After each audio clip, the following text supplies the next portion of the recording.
Hello, good afternoon, everyone, and welcome to our webinar session.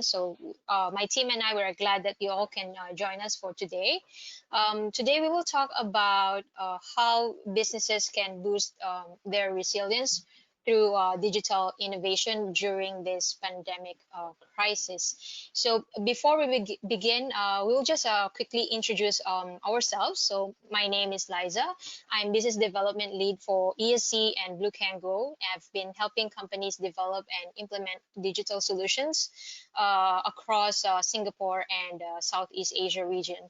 With me today, I have my colleagues Haslam and Richard. Would you guys introduce yourself? Thank you, Liza. Good afternoon, ladies and gentlemen. My name is Haslam. I'm a senior EHS consultant with Enviro Solutions and Consulting. I have over 12 years of quality, health, safety, and environment management locally and regionally. Hello everyone, my name's Rich. I work on the BKG team with Liza and mainly working in business development. And I'm just going to show you some tools today that can help you manage your response to COVID and to better manage your processes in your business. Thank you. Okay, so thank you guys for the introduction. So just a quick walkthrough to our audience for today. This is going to be our topic. First point, we will want to discuss and share with you some COVID-19 implications on businesses. So Haslam will be sharing to us some of the latest workplace regulations right now in Singapore. And we'll also show you some examples on the digital tools that can help minimize physical contact. And thirdly, we're going to share to you some tips and best practices about digital strategy during this time of COVID. And at the last part of it, we will do a Q&A portion and we'll try to address some of your concerns. So without further ado, I will hand over the mic now to Haslam. Thank you again, Liza. Based on the current COVID situation, have we looked into digital solutions to manage the safe management measures or daily work routines? Would We would like to conduct a quick 30-second poll to understand from you.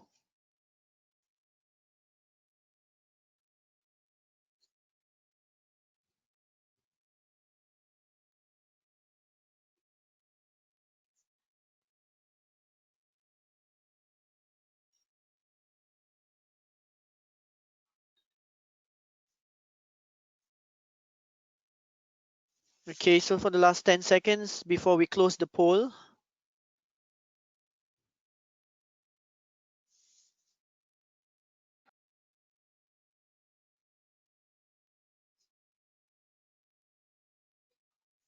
Okay, so as we can see now that there are 75% who doesn't have any digital platforms to manage the current situation.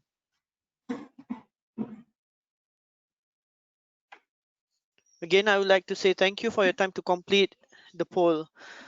I would like to start off with a quote from Mr. Chan Chun Sing, who is the Minister of Trade and Industry.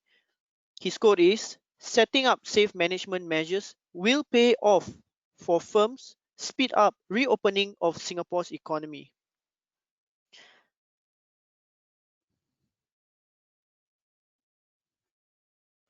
As you know, the impact of COVID outbreak to businesses and economy is high. Some examples are inability to meet customers for sales, business and training needs, and decline in sales due to partial or full closure of business like the food and beverage industry. The SMM have got 7 key requirements. Number 1 is appointment of safe monitoring officers. Number 2, employees who could work from home to continue working from home. Number 3, ensure safe distancing. Number 4, contact tracing. Number 5, PPE and good personal hygiene. Number 6, cleanliness of workplace.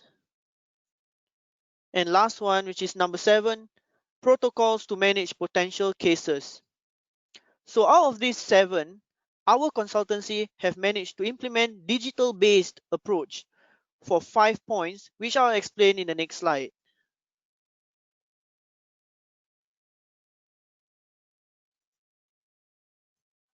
There are multiple digital solutions for contact tracing, visitor and staff management, and also e-payment methods on the IMDA side. Additionally, we provide SMO checklists for those who have joined our webinar in June. Our free SMO checklist has been digitalized. Cleaning checklists are to help the cleaners to check on the areas they have cleaned or sanitized and getting the SMO to sign off digitally and remotely. There's also work from home checklist and the request to return to office for staff and managers to use. Symptom checker, which also known as self-declaration, for staff to declare their past overseas travel or stay-home notices. COVID-19 and mass gathering risk assessment basically are risk assessment done on a platform. COVID-19 incident reporting is a form instead of physical copy.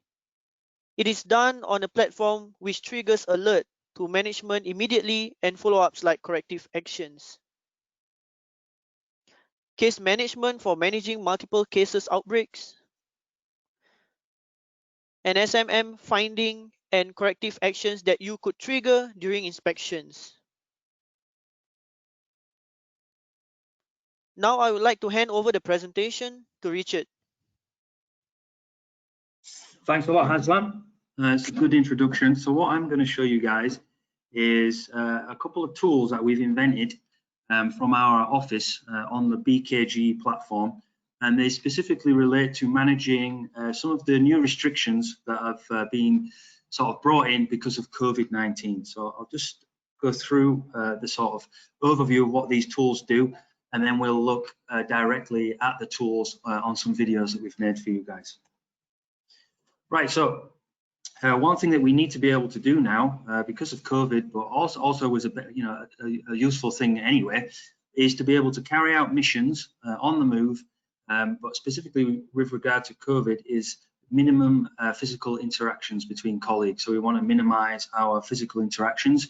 And 2 things we're going to look at is remote audit. So that means carrying out an audit using video. A video tool, and also we're looking at electronic signatures and how they play a part in this. And also we're looking at automated information flow and customizable workflows. And what these can do when you're using a platform is just to take some of the thinking out of your response to emergencies. One of the emergencies potentially is being a failed swab test. So this would be a COVID-19 failed swab test. And we've just made a little automated workflow which can help you manage that, and I'm just going to show you that. And really, these are just 2 examples to get you thinking about some ways that you can better manage your response to COVID using digital platforms. So first, we're going to look at the remote audit functions. Right, so what I've got here is a screenshot from Blue Kango, and this is from our audit module. And you can see there you've got a GPS tag for where the audit has taken place. And if you look to the top right-hand corner, you'll actually see the name of the auditor, and also you'll see launch a remote audit. So this is a new function we added to our platform, and it enables a link between a video, which would be someone on the site. So for example, I'm in the office, I'm the auditor, I'm qualified to do an audit, but I'm not permitted to go to the site. So I need someone who's permitted to be at the workplace or at the site to help me carry out the audit. And when I launch a remote audit, it's going to send a link up, a video link up between me in the office and the guy on the site. And we're going to carry out the audit together, but I'm going to be directing it because I'm the qualified auditor. So I'm going to show you how this works through this specific tool, and how it's not just the same as getting a video link up, like say if you had a WhatsApp link up, because you've got all these additional tools and ways of making evidence, taking evidence, and also a traceability and making it into a formal audit, which you couldn't do just over a normal video call. So let's have a look at what that looks like on the ground, because we did a little video for you. Right, I'll just play this and I'm going to talk you through it as we go along. Just to let you know, I think this is quite a cool tool, and I think it also has uses outside of COVID time. So obviously this is a 1 in 100 year pandemic, they say, hopefully it is, and we think these tools will actually still be around after COVID's disappeared, because they have other uses to them, such as reducing the amount of time you need to spend visiting sites in relation to COVID remote audit, reducing your carbon footprint. All these things also are some of the benefits from these tools. So let's have a look. Right, so you can see there's a ticket being opened, and this is basically informing the guy on the ground that we're going to create an audit together. So he will get a call on his phone from me in the office. Seeing here is the view that I will see as the auditor in the office. I'm not allowed to go on the site. My guy is on the site there with his video, and I think you can see straight away it's a very clear image. So what we'll be able to do is talk between each other using the mic on my laptop and on his phone, and I can direct him to go to the specific points on the site that I want to carry out the audit. So we'll see how that works. I think you can imagine sometimes it might be difficult to really describe exactly where you want someone to go. So there's a few other little tools which will help you direct the guy on the ground from your office. So you'll see in a second, I'm just using my cursor there to put a little green dot, which is telling the guy, the guy on the ground, where to take the phone, so I can see the important aspects I want to look at. So you can see here, actually I'm trying to look at the fire safety assets for this particular condominium, and this is the screenshot from his phone, so he can see where I want him to go.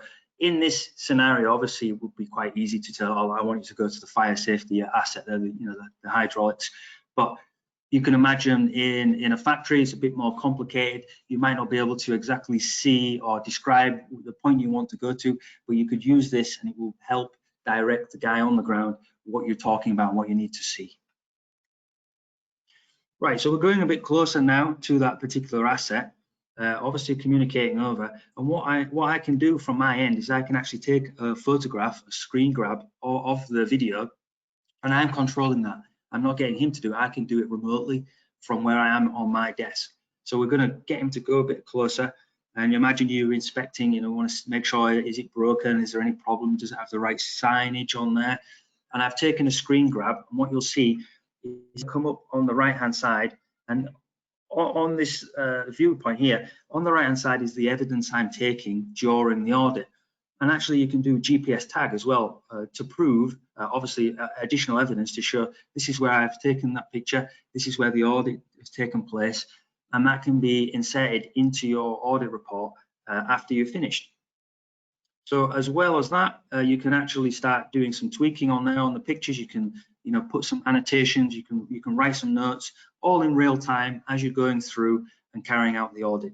So there, I've highlighted one area. You could be highlighting some, problem with some sort of degradation of the metalwork or anything. Just as you're going through, you can do all this with the tools that are built into the remote audit function.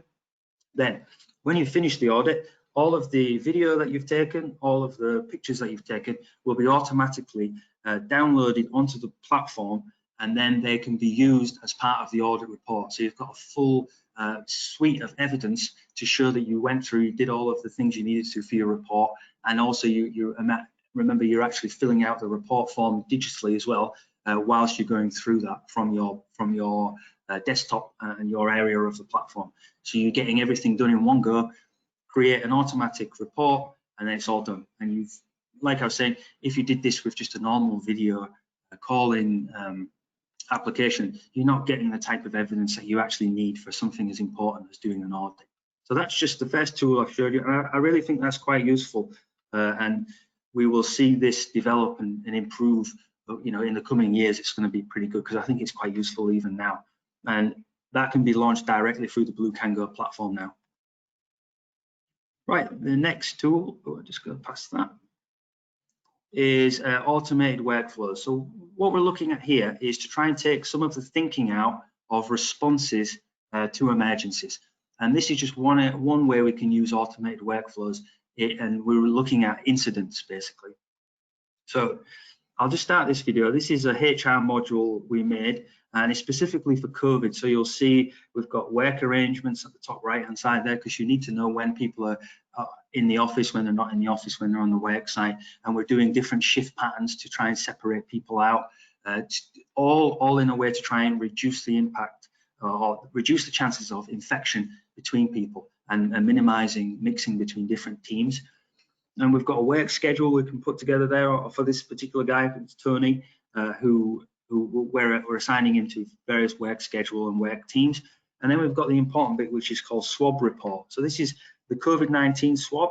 As you'll know, I'm sure there's a lot of people now going through the swab testing, especially workers on the site, and we need to be able to record what happened to their test. And if they do fail, what we're going to do about it. So I'll just go through this. I'll just skip that a bit.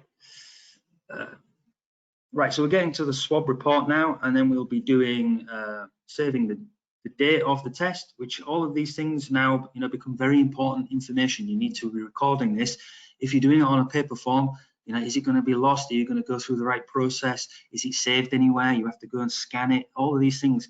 If you're doing it in a platform, it's automatically done. Right. So unfortunately, Tony actually failed his swab test, and we're saving that onto his HR module now. So we've done the first bit. We've saved that Tony's failed his test. What's coming up next is we've put a trigger in there. It's an automatic workflow. If you fail your test, the HR put in that you failed, it's going to launch another form, which for us is the COVID-19 incident detail, because Tony's failed, so now we need to do something about that. We need to start the process off, the procedure. During the early days of COVID, we were going around helping some companies sort of put procedures together. And what we realized is when we asked questions, no one knew what to do if there was a failed test or if one of their employees was to become infected. And we asked questions like, so, who are you going to call or what's going to happen? Everyone says something different. They're going to get Ministry of Health. They're going to call an ambulance. No one knows what to do. With this, now they've got a procedure, they can automate the procedure and the response into the platform. So the guy on the ground doesn't need to think so much about it. So we'll see what that response would be in this situation now. Firstly, is to launch the COVID-19 incident form. And remember, that's automatic. No one's had to do anything to launch that. And you can understand it makes sense to launch that straight away, because you've got an incident that's taking place. And it could have serious implications if you don't do anything about it. But now we've got our standard incident report details there we're going through. And you can see that by putting the procedure into a checklist, you're taking the thinking out of it, and you're just letting the guy who's filling this out go through all of the things he needs to do to make sure he's responding correctly to this failed incident. So it's, have you informed the building management? Have you gone through this? Did you do extra cleaning? Did you take Tony to the hospital? Where did you take him? Everything's getting recorded in one go, and it's all being automated. You don't have to go and find all the other forms. Right, and then finally, what another important tool here is you can actually create an additional action if you wanted. So maybe something's not covered in that checklist. We need to create another action, which is to follow up on Tony in 2 weeks. We can put this in there, and that will create an action on the global action plan. And you can even also send that and inform your management or the relevant people. We can set up that as an automatic incident report as well. We'll go through to them. Everyone knows about it. It's all recorded. If you do get inspected down the line, you've got the records there that you actually did everything you needed to do upon receiving notification of a failed test. So it's just going to help you manage everything. That's just one simple example. I think you can really imagine how that could be used across a whole different range of responses, not just emergencies, but just generally in business processes. It's important to automate these things. Right, so this is, we've gone through now like 2 of the tools, and we've got specific sort of benefits to those tools. But now I'm going to speak more generally about the benefits of bringing a platform into your company. So what we did is we looked at permit to work, which is a process that people used to get permission to do certain work on the site. And we looked at the difference between a paper-based system and our electronic permit to work. And what sort of happens is the sort of processes and the missions involved are in processing that particular permit to work, getting it approved, signing it off, and then starting the work is similar to many different paper-based approval processes. So we can sort of use our permit to work figures to look at estimate some of the gains you might be able to get across different paper-based processes. So what we're getting from digital tools compared to paper-based is you being able to fill things out on the move via your phone or tablet. You can automate some of the response, like we just saw there. It's going to be quicker and more streamlined. You can do approval via e-signatures, so you don't need to get physical contact with another person, which is important for COVID, but also it's more efficient and quicker because you're not moving physical forms around. And also you can attach documents directly into a digital form, so you don't have to go around printing all of the forms. So what we worked out for our permit to work example was it was 65 minutes for one part, this mission of a permit, compared to 40 minutes if you're doing it using the digital platform. So you're saving there 25 minutes straight away. And that's where the biggest savings are in terms of the endorsement and verification of a paper process compared to electronic permit to work, which you're doing it through a platform that's more automated. Then we're looking at the way that platform helps you manage the information more closely and in much easier manner. So if you've got a paper-based form, often what people have to do is actually take information from that form and put it in a spreadsheet, and that's a little bit of manual work, especially if you want to be able to track it more than if it's just on a paper form. So with the platform, we were seeing that with the permit to work process, it would take about 15 minutes of time to sort of track what's going on with the permits across your site, and you're going through various records and folders. But on the e-permit to work platform, that's reduced significantly because it's all automated. As soon as you put the information in, it's inputted into the system. It's put there onto the screen, onto various tables that you can organize it. You can see it much easier. And also you can use that information more easily, so you can identify problems with sticking points with permits. Is there a permit that's not been signed off? You can easily see that on the platform compared to as if you was reviewing lots of paper-based forms trying to find out what's going on with this particular permit. And then finally, one of the key benefits of digital platform would be the generation of statistics and reports. And what we've put there is it's auto-generated from inputs into the system. So as soon as you input information, automatically updates the statistics. It's always up to date, and then you can retrieve those stats and reports whenever you want them without doing any additional ad hoc sort of manual, making of tables and stats and Excel and things. It's all put together for you in the platform. So that's saving you quite a significant amount of time as well. And it means you can send that information to your managers more easy, and they've got a better understanding of what's going on the site just by looking at the stats. So if we bring those productivity gains and we look at it more over a longer period, so if we look at the time it takes to do one permit, we're saying it's 50% faster if you're doing it on the electronic permit to work than if you're doing it with a paper-based system. If you bring those 50% productivity gains across 100 permits, then you're looking at 75 hours of saved time. Say you're doing 100 permits per week, then you're looking at over the year saving 3,900 hours. So if you work out that the average worker in Singapore might be doing 44 hours, I think more people are doing a bit longer, but sort of legally is about 44 hours, then we're looking at almost a saving of 2 full-time employee hours just by implementing a simple permit to work system through a Blue Can Go platform. And this just an example to show you how the productivity is being gained in this particular process of permit to work, but also you will be seeing, or you'll be expecting to see, similar kind of gains if you're implementing for other paper-based approval processes as well. And that's real savings on time, and then obviously money as well. Right, I'm going to hand you over now to Liza, and she's going to just talk about how are some of the steps to put in place to actually implement some of these digital tools. Thank you, Richard. I think it's very clear on your presentation how a digital system how it brings value and how significant it is right now during this period of COVID-19. So what I would like to share to our viewers right now are just some of the best practices and tips on how you can possibly strategize your digital transformation in your company. So I noticed that a majority of the viewers that we have here today, 75% of you guys are still using a paper-based or traditional system. So we are hoping that these tips will help you out in your planning.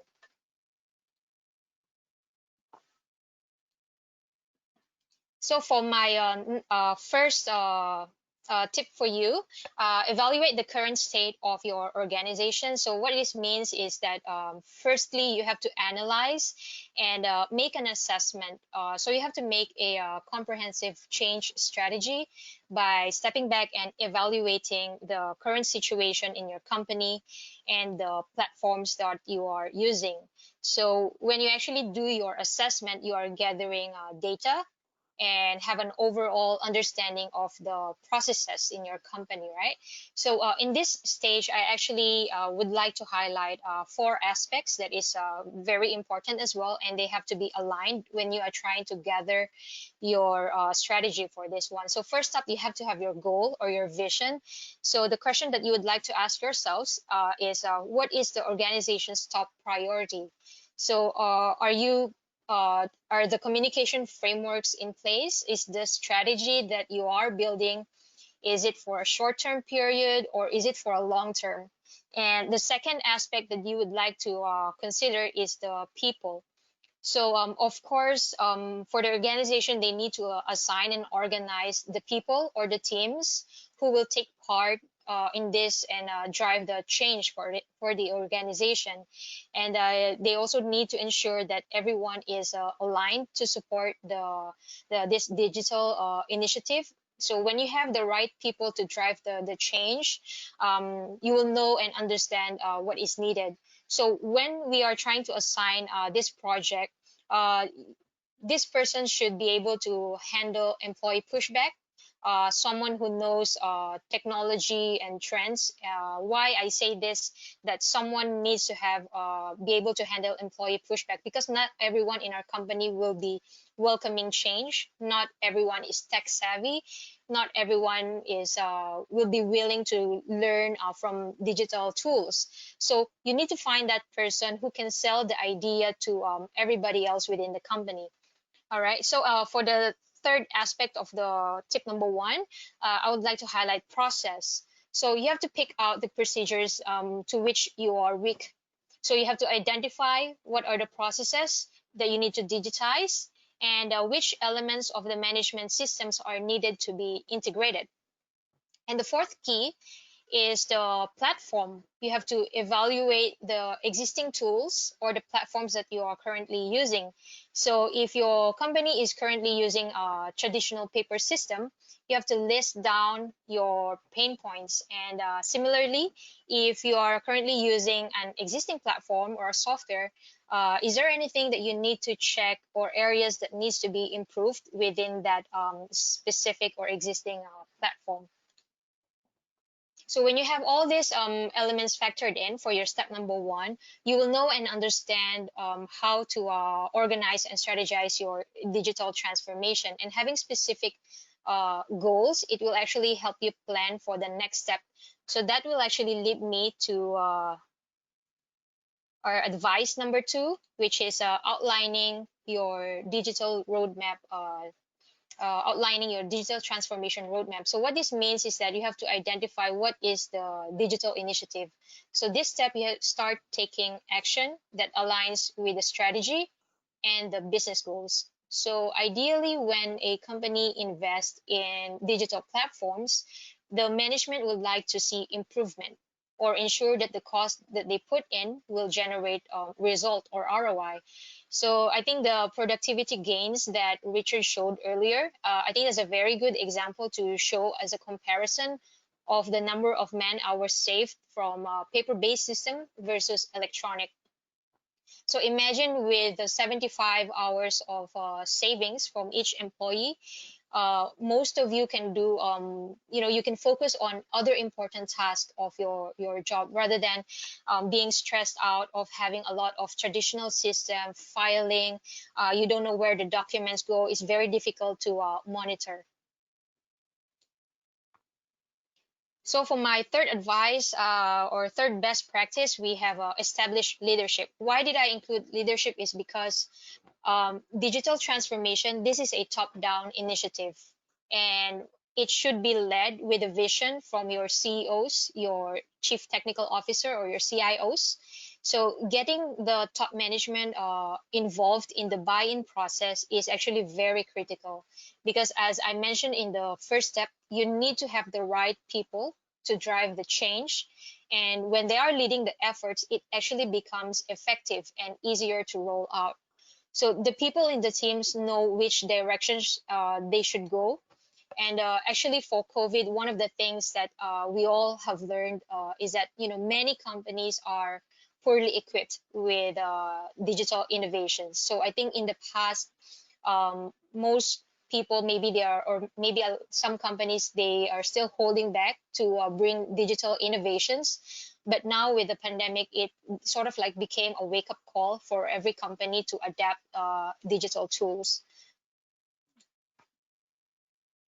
So for the fourth strategy that we have is selecting the right digital tools. So choosing the right tools, it actually depends on the process you wish to improve. So in most cases, the people or our clients, they will usually come to us and tell us that they would like to reduce the amount of paper or automate the processes. But with COVID-19 now, many industries, they choose a platform that can help them resolve the critical part of the business. And where is that? Usually that's where they meet with the customers, that's where they meet with the suppliers. So for example, for our clients in construction industries or facilities management, they would usually come to us looking for electronic permit to work, inspections, doing some incident reporting or management of the sites. In manufacturing, oil and gas, or in any other heavy industries that we manage, they would look and ask us for quality applications, centralizing their document storage, and having real-time notifications, those kind of things. But in other industries, let's say for example, you have healthcare. Now they have offering virtual consultations, or also doing online health risk assessment. Insurance companies, they are offering e-filing of claims. And of course, retail F&B, they are doing online ordering and online delivery. So it really depends on the certain process that you would like to digitize. So for the fifth tip, I have here setting a clear and a realistic budget for your strategy. So actually for digital transformation initiatives, it actually requires a rock solid foundation to include your budget as well, because you need to have the proper scope and the nature of the programs. And having this, it has to be practical in that sense.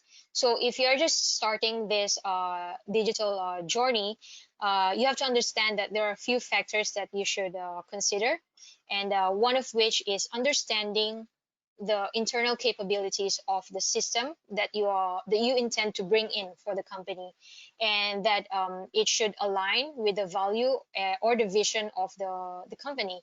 So when you have these elements, it's going to be easier for you to plan and define a specific budget.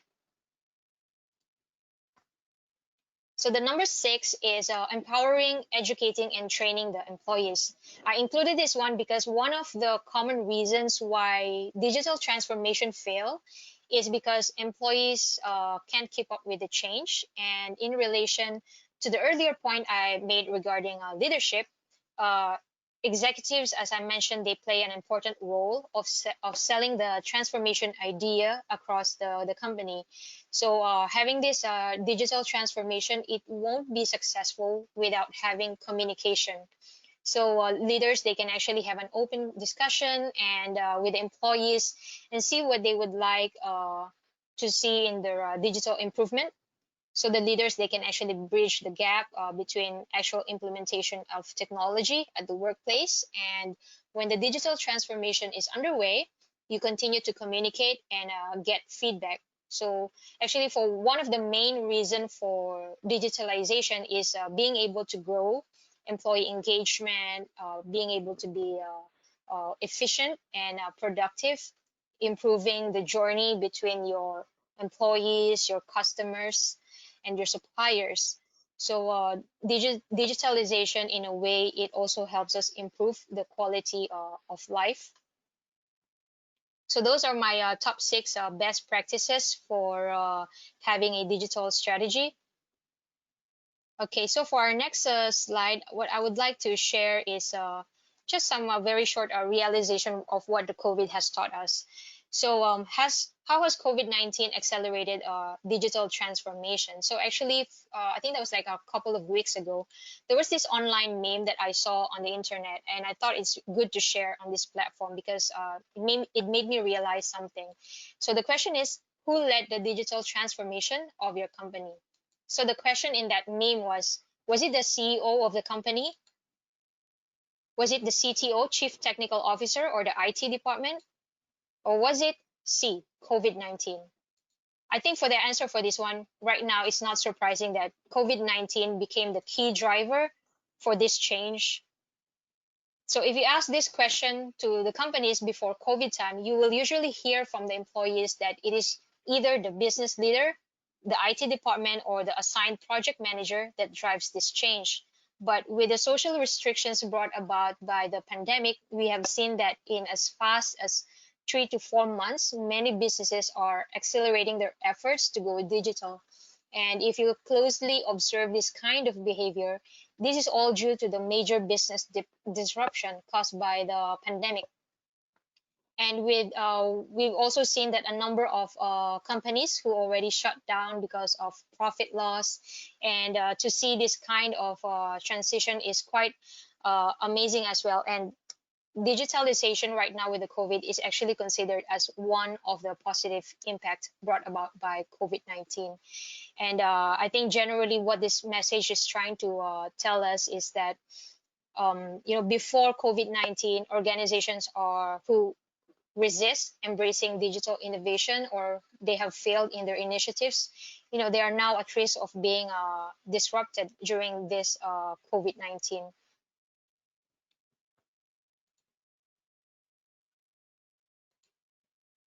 So for the final thoughts, I will hand over the mic for to Haslam. Well, thank you again, Richard and Liza, for sharing with us on the digital platform to the participants. We certainly encourage companies to look into digital platforms to help manage not only the safe management measures, but also on other aspects. Again, another quote from the Minister for Trade and Industry: minimizing business disruption and ensuring higher safety standards will reap rewards for companies in the long run.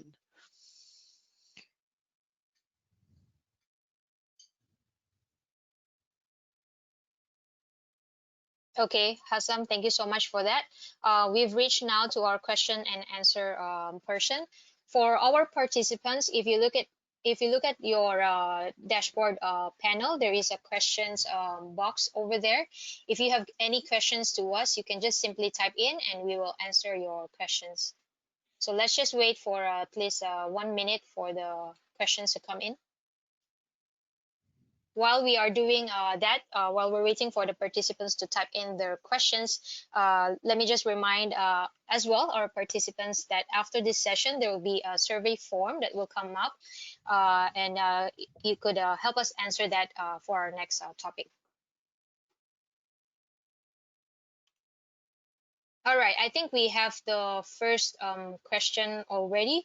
So the question is,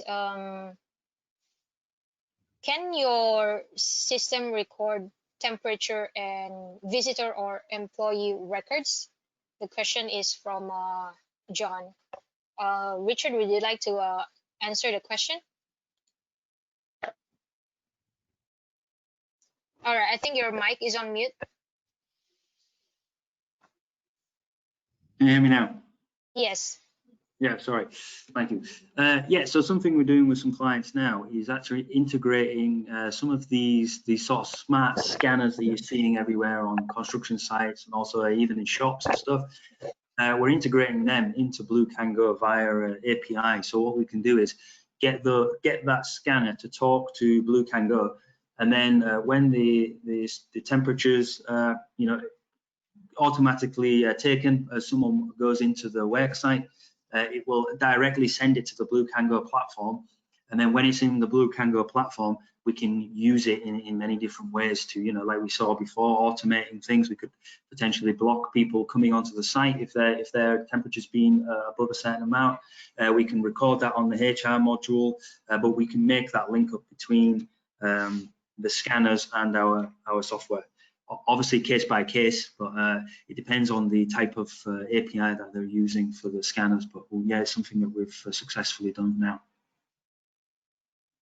All right, thank you, Richard, for answering that. We have the next question from Victoria. We have our own safe management checklist. Can I use our own checklist using your system? You want me on that? Yeah. Yeah, I think that one I can get it. All right. Yeah, thank you again, Victoria, for your question. Yes, absolutely, you can digitalize your checklist. In our case, it's called a Blue Can Go platform.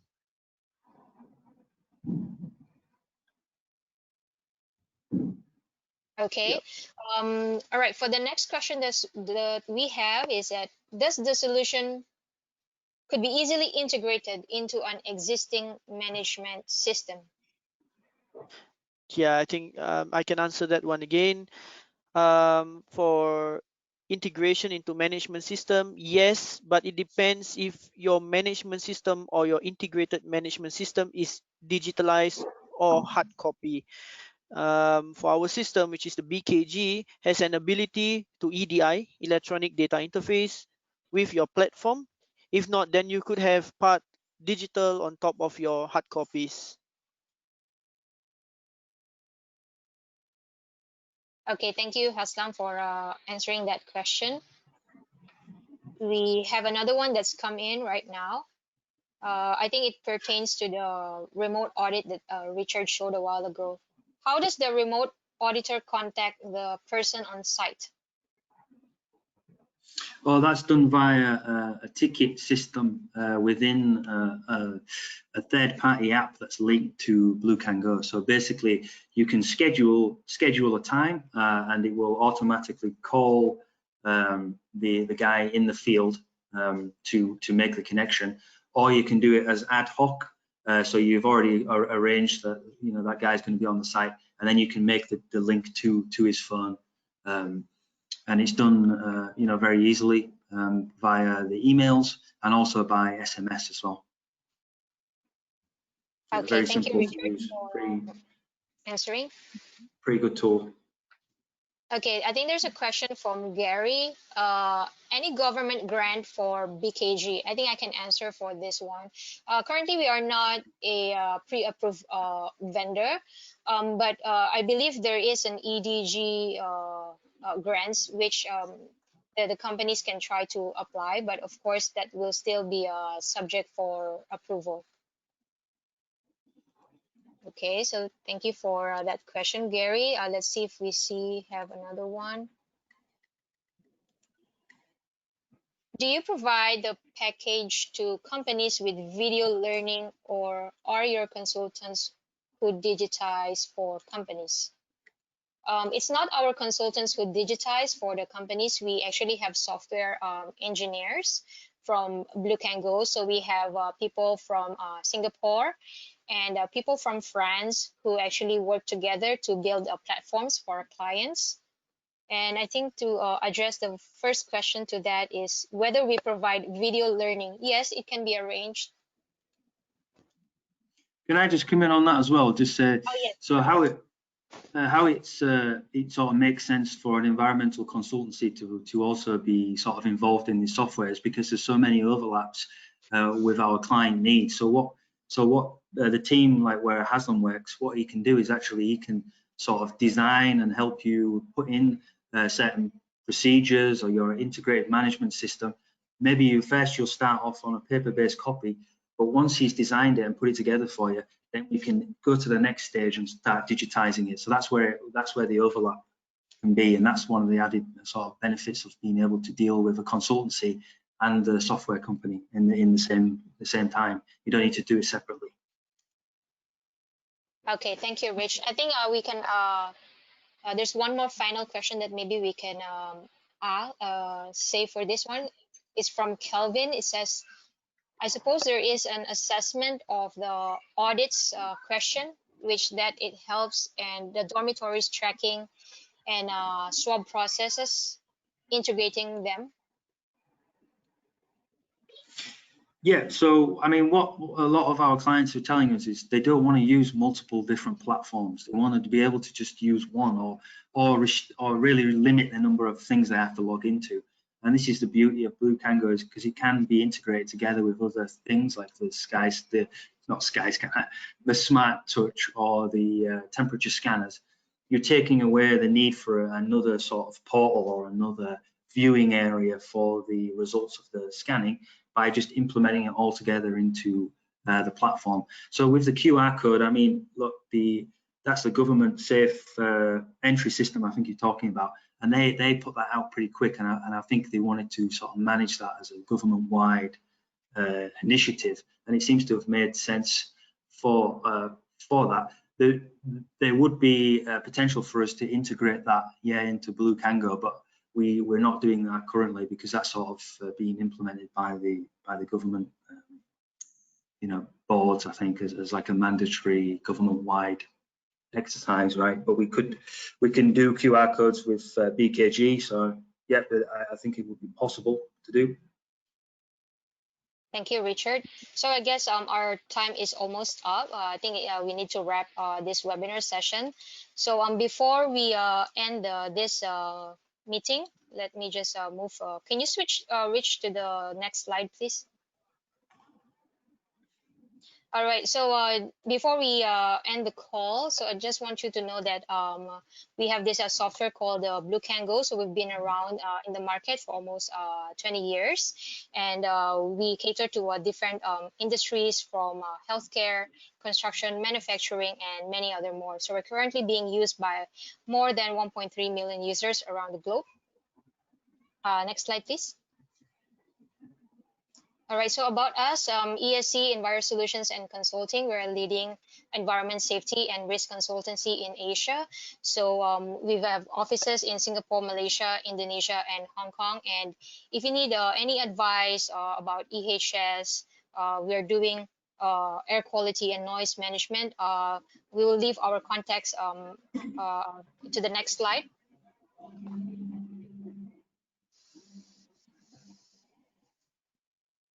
Yep, so you can contact us using the email address listed below. So I think there's someone who's asked whether they can see the software itself. Yes, just drop us a mail, or you can simply fill out the survey form after this call. So once again, I would like to thank everyone for joining in today's session. And do you have any other closing remarks, Rich and Haslam? Not from me. Just thank you everyone for listening in. I mean, I hope it was helpful and you got some new ideas on some of the tools you can implement that are out there. Yeah, not from me also. Thank you for all the participants who joined the call today. And thank you again for the organizers, Liza and Richard. All right, thank you everyone, and see you. Bye. Bye.